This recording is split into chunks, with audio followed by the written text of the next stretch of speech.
Terima kasih kesempatannya yang diberikan kepada saya. Perkenalkan, nama saya Nesti Pameliana Tani, Prodi Manajemen dari Universitas Pancasakti. Saya dari kelompok 3 akan mempresentasikan tentang struktur gaji. Pertama itu merancang struktur gaji, itu membangun sistem kompensasi yang ada secara internal, kompetitif di pasar dan patuh terhadap regulasi, bukan sekedar tabel angka, melainkan fondasi pengelolaan SDM yang berkelanjutan. Yang kedua, ada mapan karena aturan main dulu. Sebelum angka ditetapkan, kebijakan gaji harus jelas. Ini adalah kompensasi yang memandu setiap keputusan kompensasi. Ada garis kebijakan gaji tetapkan posisi minimal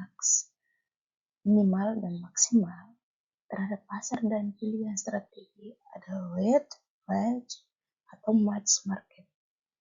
Jumlah struktur gaji, tentukan apakah organisasi membutuhkan satu struktur seragam atau beberapa struktur sesuai kebutuhan unit bisnis. Dalam landasan regulasi, adaptasi ke seluruh kebijakan mengacu kepada ketentuan untung dan peraturan ketenagakerjaan yang berlaku.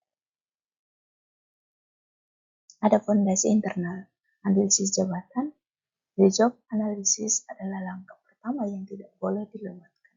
Tanpa pemahaman mendalam tentang setiap jabatan, struktur gaji akan dibangun di atas asumsi. Data inventarisasi jabatan, daftar semua jabatan yang ada dalam organisasi secara lengkap dan terstruktur. Ada uraian jabatan atau job badge. Semua identitas atau tugas tanggung jawab, usaha material, dan risiko kerja. Terus ada mengubah jabatan menjadi peringkat. Evaluasi jabatan membandingkan antara jabatan secara logis dan adil, menghasilkan job grade, nilai relatif setiap jabatan dan organisasi. Yang pertama, identifikasi faktor, skill usaha, tanggung jawab, kondisi kerja. Dan bandingkan jabatan, skor dan ranking antar jabatan. Tetapkan job grade, nilai relatif untuk setiap jabatan. Terus ada buktikan ke pasar, survei upah. Data pasar adalah cermin realitas. Survei upah memastikan struktur gaji tak hanya adil secara internal, tapi juga relevan secara eksternal. Yang pertama itu fokus pada survei upah semua jabatan di perusahaan sejenis untuk mendapatkan gambaran rentang pasar yang akurat. Terus ada pay policy, gunakan data survei untuk menyusun garis kebijakan upah dan mengaitkannya ke job grade. Terus ada posisi strategis. Berarti tentukan apakah organisasi ingin berada di atas sejajar atau di bawah rata-rata pasar. Terus ada merancang rentang atau minimum, maksimum, midpoint, dan overlap. Yang pertama itu minimum, upah terendah di garden. Yang kedua, midpoint atau nilai tengah pasar. Yang ketiga, maksimum, upah tertinggi di graden. Yang keempat, overlap, tumpang tindih antara grade yang berdekatan atau elemen kunci rantai gaji. Yang pertama, upah minimum dan maksimum sebagai ujung rantang untuk setiap grade. Dan yang kedua, midpoint mencerminkan nilai pasar untuk jabatan pada garde tersebut. Yang ketiga, lebar range atau menentukan ruang pertumbuhan karyawan dalam grade. Yang keempat, overlap antara grade memungkinkan karyawan berpengalaman di grade bawah terdepan gaji lebih tinggi dari pemula di garis atas. Terus struktur gaji, pilihan arsitektur yang cocok. Tidak ada satu formasi yang universal.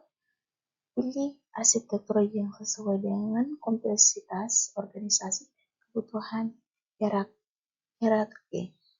Yang pertama, struktur golongan kelompok jabatan dengan rentan gaji seragam, cocok untuk organisasi dengan hierarki jelas. Yang kedua, kelompok jabatan rates per job ideal untuk mempertahankan hierarki senioritas. Yang kedua, spot rate, satu nilai tetap per jabatan, sederhana namun kurang fleksibel untuk pengembangan karir. Yang ketiga, front banding, edge lebar dari dengan sedikit garda mendukung dan memobilisasikan karir horizontal. Terus ada skala upah versi siap regulasi, ada format wajib yang harus dipenuhi, struktur gaji harus diterjemahkan menjadi tabel, skala upah resmi yang membuat job grade berserta upah terkecil dan terbesar. Yang pertama, penuhi upah minimum. Pastikan upah terkecil tidak melanggar ketentuan upah minimum regional dan sektoral. Yang kedua, siapkan pengesahan. Dokumen siap untuk disahkan dan disosialisasikan kepada seluruh karyawan. Yang ketiga, komunitas transparan.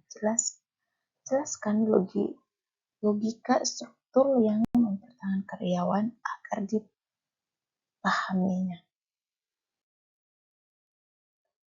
Ada metode penyusunan yang praktis. Yang pertama, buat tabel struktur, tambahkan kolom untuk job grade. Yang kedua, masukkan upah 2 titik, tetapkan upah terkecil dan terbesar. Yang ketiga, urutkan jabatan, susun dari terendah ke yang tertinggi.